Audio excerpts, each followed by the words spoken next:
Speaker, I support this bill. I call Andrew Williams. Thank you, Mr. Speaker. I take a call on behalf of New Zealand First with the Plumbers, Gasfitters and Drainlayers Amendment Bill 2013. And in this respect, can I just firstly state that New Zealand First will not be supporting this bill. We are of a mind that once again this government is trying to retrofit legislation, and this should not have been brought to this House in this position some 5 or 6 years later.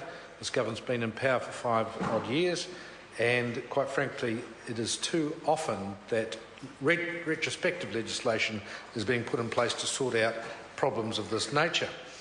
In this particular instance, there's obviously been some errors made, but now it would be wrong that so many plumbers and gas fitters and others in the industry should be penalised for something that was not of their doing, because people have made a huge error in terms of the officials, in terms of the advice, the legal advice and the original legislation, and then indeed the oversight of that legislation.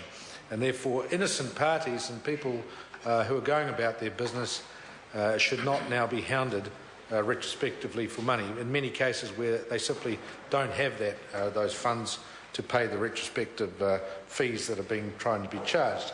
And in some cases where they're being hounded unnecessarily, we feel it's very onerous on many of those tradespeople, and it's not something that we would condone. In this respect, the Minister, Maurice Williamson, we believe, again is trying to sort something else which he should have done perhaps in a more collegial way with the industry. And in this situation, I'm sitting on many emails that have come in from all parts of the industry who are most incensed about how this has been handled, and it is very disappointing that it has really driven a wedge between many elements within this particular industry, and that you have people fighting each other over this whole issue.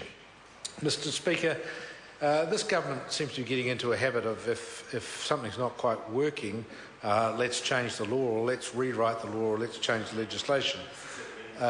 Today, we've heard from the Prime Minister that because illegal spying has gone on for something like a decade, and because they've been caught out with conducting illegal observation of New Zealand citizens, let's just change the law, let's just rewrite the law, and let's suddenly make all that legal. And this is the sort of thing that's going on too often, that these things need to be picked up a lot earlier, and these things shouldn't just fester for year after year, and then suddenly somebody says, oh, we made a mistake there, let's just rewrite history, let's rewrite the law, and let's put all that right. We had that in the Tasman bill a few weeks ago, where again rates had been struck in Tasman which had not been correctly done. Again, let's rewrite history, let's rewrite legislation to get them off the hook. And unfortunately, we can't go through life all the time where you just rewrite history to try and let people off the hook. Sometimes people have to just stand up and say, we made an error and we'll take it on the chin. In this case, the board of the Plumbers, Gasfitters and Drainlayers board have made some grave errors in this, and quite rightly many of those involved with that should be taking full responsibility, not trying to put it onto Parliament to sort the problem out. Mr. Speaker, we're also concerned that the Minister has tried to suddenly rush this into the House and ram this through in desperation, but it seems to be something that is the habit of that particular Minister in terms of other bills such as the Building Amendment Bill and other aspects of building and construction, because a lot of it is all about sorting out problems of the past. We had the leaky homes situation, which again could be tied back to the same minister from a decade or so ago, where legislation changed and the building code was changed to allow kiln-dried timber and to allow monolithic cladding to be applied directly to kiln-dried timber framed houses. All these sorts of things seem to have the same stamp on them, and the stamp is one Minister Maurice Williamson. And it seems to be that Minister Williamson spends more of his time sorting out errors and problems and retrospective mistakes, much of which he's had some involvement in, than actually doing things for a proactive improvement in the building industry.